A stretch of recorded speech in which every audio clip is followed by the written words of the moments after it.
बिस्मिल्लाहिर्रहमानिर्रहीम। अस्सलाम वालेकुम दोस्तों, एक नई वीडियो के साथ हाजिर हैं। चले अपनी वीडियो स्टार्ट करते हैं। जैसा कि आपको पता है कि इस वक्त अमेरिका के अंदर एक association of the United states army annual meeting and exposition चल रही है। इसके अंदर उन्होंने अपना एब्राम एक्स टैंक जो है उसको भी इंट्रोड्यूस करवाया। अब बोइंग कंपनी ने इसी जगह पे अपने अपाची हेलीकॉप्टर का एक नया वर्जन इंट्रोड्यूस करवाया। बोइंग ने इस हेलीकॉप्टर के अंदर काफी ज्यादा चेंजेस की हैं। ये एक मॉडर्नाइज अपाची कॉन्सेप्ट है जिसको अभी तक उन्होंने तैयार नहीं किया, सिर्फ उन्होंने इसका आइडिया जो है वो दुनिया के सामने रखा है और उसकी उन्होंने एक पेंटिंग कह लें या आर्टिस्ट कॉन्सेप्ट जो है वो दुनिया के सामने रखा है। इसके अंदर 3 मेजर चेंजेस जो हैं वो हमें नजर आ रही हैं कि एक नॉर्मल अपाची से उन्होंने इस अपाची को किस तरह से जो है वो एडवांस किया है, मुनफरिद किया है। देखिए, जब भी कोई नया वर्जन तैयार किया जाता है तो उसके अंदर आप समझते हैं कि कोई ना कोई तो बेहतरी आई होगी, लेकिन इस वर्जन के अंदर जिसको वो अपाची का एक नया एवोल्यूशन कह रहे हैं, जिसको उन्होंने नाम दिया AH64E V6 वर्जन, यानी कि वर्जन 6 आप उसको वो कह रहे हैं, उसके बारे में उन्होंने कहा कि हमने इसके अंदर 3 चेंजेस की हैं। सबसे पहले तो आप इसको देख सकते हैं कि जो क्लासिक अपाची है उससे इसके जो विंग्स हैं वो थोड़े से ज्यादा बड़े हैं। आपको ये कैसे पता चलता है? इसका आप देख सकते हैं कि इसके ऊपर 3 जो है वो आपको हार्ड पॉइंट्स नजर आएंगे, जबकि जो नॉर्मल अपाची है, जो कि क्लासिक अपाची है, पुराना अपाची है, उसके ऊपर सिर्फ 2 हार्ड पॉइंट्स हैं। उनके ऊपर आप हेलफायर मिसाइल्स लेके जा सकते हैं, रॉकेट पॉड्स लेके जा सकते हैं और दूसरे तीसरे वेपन्स लेके जा सकते हैं। लेकिन ये जो वर्जन 6 तैयार किया है उन्होंने अपाची हेलीकॉप्टर का, इसके ऊपर आप देख सकते हैं कि इसके विंग्स थोड़े से बड़े हैं और 3 हार्ड पॉइंट्स के साथ ये आएगा, जिससे इसके वेपन्स के लेके जाने की तादाद भी बढ़ जाएगी। पहले अगर एक अपाची हेलीकॉप्टर 16 हेलफायर मिसाइल उठा के लेके जा सकता था, तो मेरा ख्याल है कि अब एक अपाची हेलीकॉप्टर जो है वो 24 हेलफायर मिसाइल उठा के लेके जा सकेगा। और आपको मैंने एक पिछली वीडियो के अंदर बताया भी है,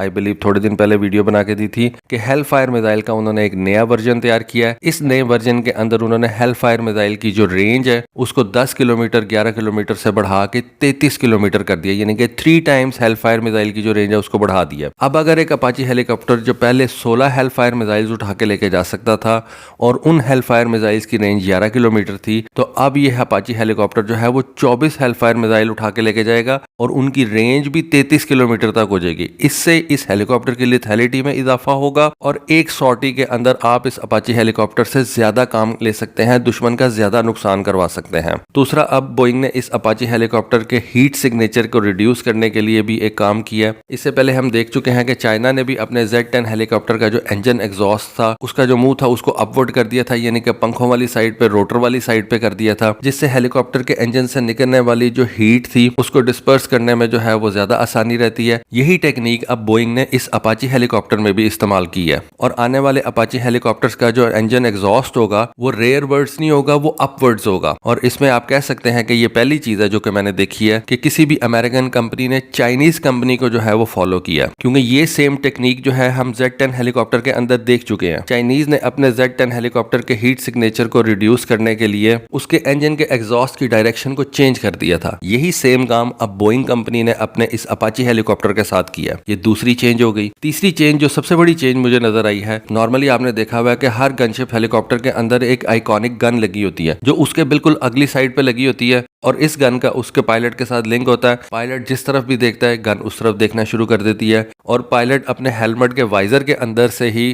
टारगेट सिलेक्ट करता है और उस गन से जो है वो फायरिंग कर देता है। लेकिन इस अपाची हेलीकॉप्टर के अंदर उन्होंने गन के साथ साथ एक लेजर टर्रेट रखेंगे। तो आप ये कह सकते हैं कि ये इस अपाची हेलीकॉप्टर की सबसे बड़ी जो है वो एडवांसमेंट होगी कि इसके अंदर बोइंग जो है वो लेजर वेपन इस्तेमाल करेगी और ये पहला अपाची हेलीकॉप्टर होगा या आप कह लें कि पहला गनशिप हेलीकॉप्टर होगा जिसके अंदर ये लेजर वेपन इस्तेमाल किया जाएगा। अपाची हेलीकॉप्टर्स को अब तकरीबन 35 साल हो चुके हुए हैं। पहला अपाची हेलीकॉप्टर जिसको उन्होंने AH64A का नाम दिया था वो 1984 में तकरीबन 35 साल पहले इंट्रोड्यूस करवाया गया था। आज 35 साल के बाद उन्होंने AH64E वर्जन 6 इंट्रोड्यूस करवाया है। इसको अभी उन्होंने बनाया नहीं है और इसके बारे में वो कह रहे हैं कि इसकी जो फर्स्ट फ्लाइट है उसको जल्दी हम जो है वो कंडक्ट करेंगे। इसका मतलब है कि बोइंग ने इसकी टेक्नोलॉजी के ऊपर काफी ज्यादा जो है वो काम कर लिया हुआ है और 3 मेजर चेंजेस जो है वो उन्होंने दुनिया के सामने रखी हैं। डेफिनेटली इस हेलीकॉप्टर के अंदर अगर कोई नया वर्जन तैयार हो रहा है तो इंटरनली भी बहुत ज्यादा चेंजेस की गई होंगी, लेकिन 3 जो विजिबल चेंजेस हमें नजर आ रही हैं, एक तो इसका जो विंग है उसको बड़ा कर दिया गया है और इसके ऊपर एक विंग के ऊपर अब 3 हार्ड पॉइंट्स लग सकते हैं। दूसरा, इसका जो इंजन एग्जॉस्ट है उसकी डायरेक्शन को बदल दिया गया है और तीसरा, लेजर वेपन जो है उन्होंने लाके इंस्टॉल कर दिया। तो दोस्तों, ये थी एक छोटी सी अपडेट अपाची हेलीकॉप्टर्स के ऊपर। होपफुली आपको आज की वीडियो, आज की इन्फॉर्मेशन पसंद आई होगी। कमेंट सेक्शन में अपनी राय से जरूर आगाह कीजिएगा। आज के लिए बस इतना ही। Thank you. Allah Hafiz.